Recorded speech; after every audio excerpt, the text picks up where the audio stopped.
Hey y'all, welcome to Mountain Cooking with Missy. Today I'm going to be whipping up chocolate pecan fudge. It's easy, you don't even have to turn the stove on to do it, and you don't even have to cook it. And look, it turns out creamy and delicious every time. So stay tuned and I'm going to make it for you. Hey everybody. Hey, I'm going to show y'all how to make the easiest fudge, chocolate fudge, that you'll ever make. You don't even have to turn the stove on for it. You can actually just pop it in the microwave and melt it all together. This is a rich fudge, and it's just a few ingredients, and it's the easiest that you'll ever make. If you don't like, some people just have a hard time making candy. And it can be a little intimidating, and it can be, and even I've made candy for years, and even still, not all the time, it seems like it don't always come out sometimes the way I want it. And, but this fudge will always turn out the way you want it. And it is good, it really is. It's just, a bag of chocolate chips. This is like a regular 12-ounce bag of semi-sweet chips. And you can use milk chocolate if you want. You can even make this peanut butter if you want. You can use peanut butter chips. You can use butterscotch chips. So there's a lot of different varieties how you can do this. But I'm going to do chocolate. This is a quarter cup of melted butter that I've already melted ahead of time. And we're going to be putting this in the microwave. So I like to melt my butter ahead of time a little bit because sometimes butter, when it's cold, it just takes a while to melt. So I've already melted a quarter stick of butter. Now, Christmas time, we always made candy at Christmas time, in the winter, but mostly around Christmas time. And I never made this fudge. We never made this fudge. We made it the hard way. I didn't even know you could make this fudge until actually just a few years ago. A friend of mine actually gave me some of this at work. I believe she brought me some for Christmas, and it was so good. And she just told me how she did it. I'm like, get out of town. Are you kidding? This is really fudge that you made like that? She said, yeah. And I didn't know. Honestly, I didn't know. So it's been about 5 years ago, and I do make this a lot. This is simple. So I want to put in some vanilla. So it calls for about a teaspoon of vanilla. You just put it all together. You're going to put, and this is going to call for a can of sweetened condensed milk. So let me go back a little bit. Quarter cup of butter, and I melt mine ahead of time. Teaspoon of vanilla. A can of sweetened condensed milk, and it has to be sweetened condensed, okay? It can't be evaporated milk, can't be regular milk, can't be heavy cream, can't be half and half. Has to be sweetened condensed milk, because this is where all the sugar is. You know, normal fudge, you put sugar and milk and butter and all that stuff. Well, sweetened condensed milk already has sugar in it, and it's very rich. And I'm excited, guys. I got this sweetened condensed milk at the Dollar Tree for only $1. And sweetened condensed milk can be like $2 and something a can. So I was tickled that I found it for $1 a can. So a bag of chocolate chips. Now after this melts, and you want to butter ahead an 8x8 pan. I think this is an 8x8. And you're gonna put it in that. You can butter it, or you can line it with parchment paper or wax paper if you want. But I just buttered mine ahead of time. Now you do have to let this chill. I'm gonna melt it for about 45 seconds at a time, and stir it in between until it's all smooth. And then I'll keep melting that. So it doesn't take long actually. Once you put it in there and it starts, and you got your butter already melted ahead of time, put it in there for about 45 seconds, and let me just do that right quick.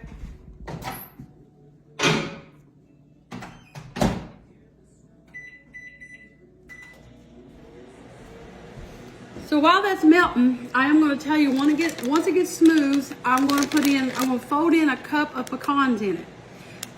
You can do pecans or walnuts. You can leave the nuts out if you want. Instead of vanilla, you could do black walnut flavor. There's a lot of different flavors you could do. You could also make this peppermint. If you wanted to make it peppermint, you would just do some peppermint extract, probably like a half a teaspoon. Peppermint extract is really strong. And then you would fold in like about a cup of crushed peppermint candy and just fold that in and then sprinkle a little on top. You could do that. You can add in some coconut if you wanted. You could swirl in some peanut butter if you wanted. You could even melt up probably about another half a bag of peanut butter chips. Melt that separate from it and then swirl it in. So you can fold in some chopped Reese's cups. You can do Butterfingers. You can fold in some Rice Krispie treats. So I'm just giving you a lot of different options you can do with that. I like to top it also with toffee bits. You can buy them a little bag of toffee bits. It's real good.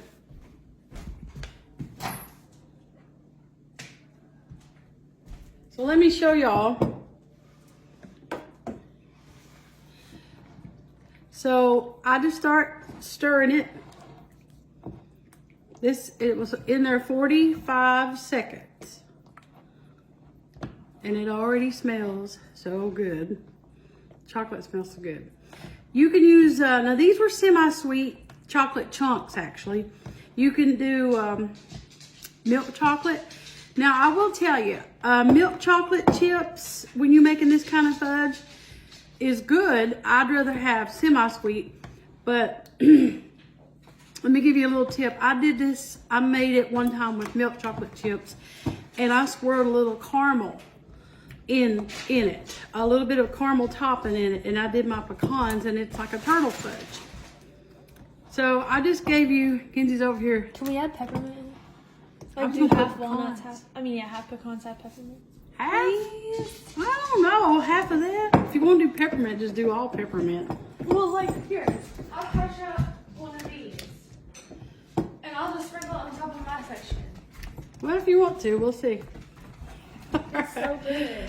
Okay, so it's still chunky, so I'm gonna have to put it back in there for about probably 30 more seconds. Now, let me give you also a tip when it comes to melting chocolate.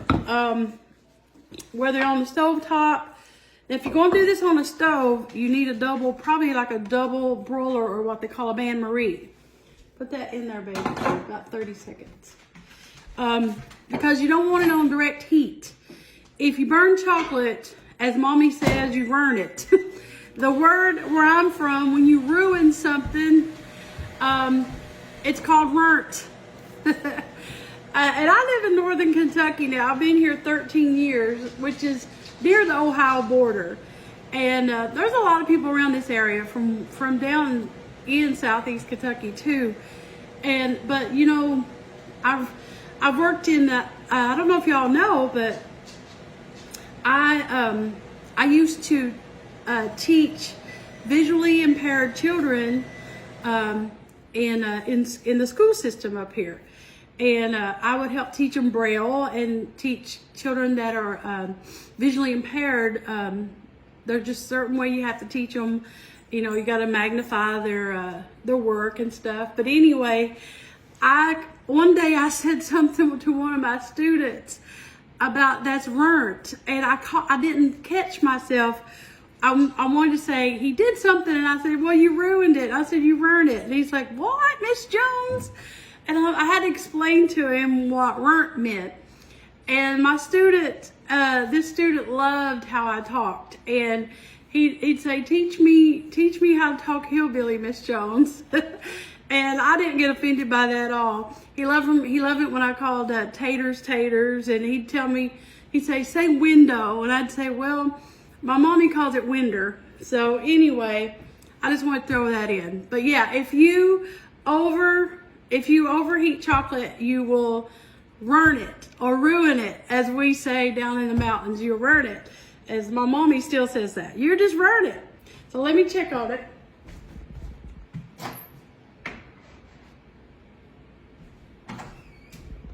As you see on the top, it's starting to lose its gloss.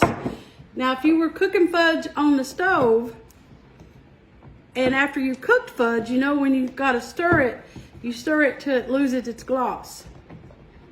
And it starts coming together. And this one is coming together.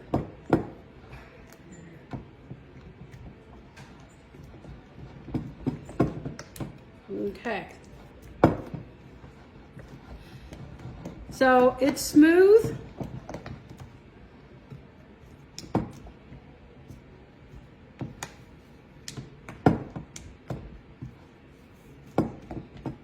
Okay. Now I'm going to fold in the pecans. I'll just make another batch again for her and make some peppermint for her. She likes it both. She likes it with the pecans and the peppermint.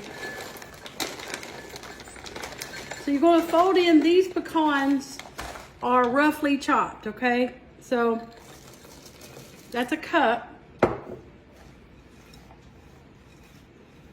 I love pecans in walnut, in fudge, and I like walnuts too. Black walnut fudge is good. You can get black walnut extract. It's so good. It's different than English walnuts, and it's different than the regular taste of like regular English walnut. Most people get walnuts, they're English walnuts, but when I was growing up, we had walnut trees out the holler, and they were black walnuts, and we used to get them every fall and get them and go gather them and run over them. Daddy would run over them with his truck and crack them to get them out of the holes. They're in a shell, like a hole first, then they're in their shell. And we would sit out and take a hammer to them and crack them. But black walnuts have a different flavor than English walnuts. A lot different flavor. And they're really good in fudge. So this is ready to just put in. So that's easy. That's like the easiest way to make fudge. So if you're one of them people that you keep trying to fix fudge and it don't ever turn out, then try it like this. Nobody have to know that it's this kind of fudge.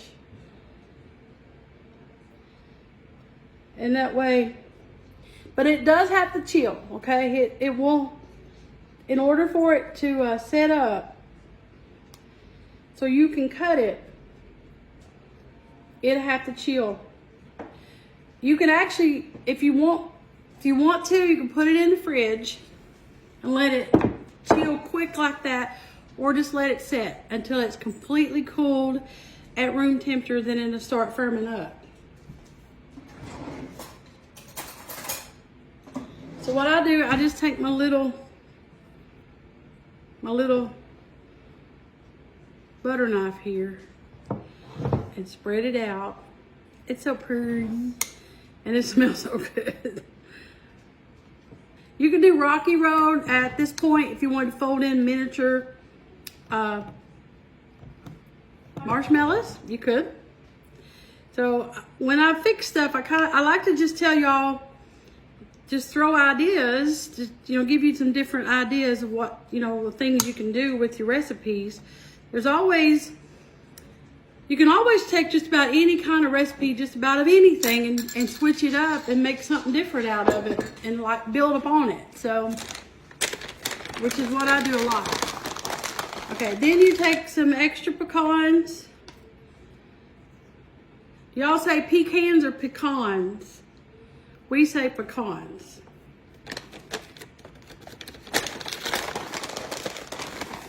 Pecans. Pecans.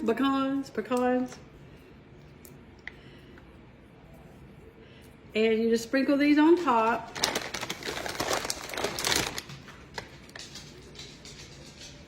Butterfinger fudge is good too, guys. I love Butterfinger fudge. So that's about it. That's about all you need.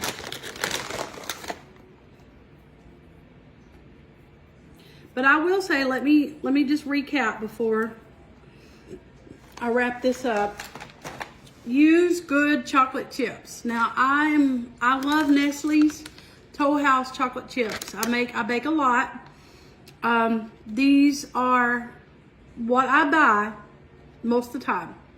The only other chips that I like just as good is the Costco brand, Kirkland brand. They're good too. Now from Costco, Kirkland brand I like, and Nestle Toll House. I'll get the Costco brand a lot because I can get a big sack of it. And I'll buy these. I buy these too, but I only really buy these when I can really find them on sale because they can be real expensive. These can be almost $3 a bag sometimes. But when they're on sale, usually this time of year, baking season, they'll come on sale. Sometimes I can get them for like $1.99 a bag. And when they do, I'll get me some ahead of time. And these are good, but make sure you use a good quality chocolate chip, okay? Because that will make the difference in how it tastes, okay? All right, so I just kind of press my pecans down in it just a little, and look at that. So that's chocolate pecan fudge, no cooking, no stovetop, and when it firms up, it's ready and it's no fail. So there you go, guys. So when it's ready to cut, I'll come back and show y'all. All right, it's all done, guys. I want to show y'all. Let me get a piece up. So it's been chilling, and I like a piece with a lot of nuts in it. So let me pick one up. Let me show you. It's makes good sized pieces. It's so good. Look at that.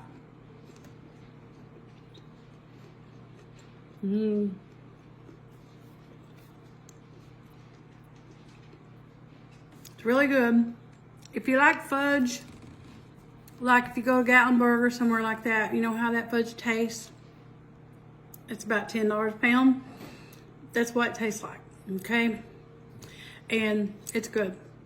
And this is not a dry fudge, it's a creamy, rich fudge. So this is very, very, very rich. Very good. Don't take much to, if you like me, about one piece is about it, but it's good. So there you go, guys. It's easy, quick. Actually, the longest time is just going to wait for it to chill so you can cut it. But keep it covered in something. I like my fudge I keep mine in like a Tupperware bowl or something where you can keep it covered and sealed. And you can make it, you can even freeze it. You can freeze this ahead of time, like for Christmas or anything, and freeze it probably like a week ahead. And if you're gonna make it ahead, it's so good. But this is the easiest fudge. If you like the kind of fudge, if you like creamy fudge, this is it. The only way to make it. It's so good. So, all right, guys. Thank you all for watching Mountain Cooking with Missy, where it's nothing fancy. Just good eating.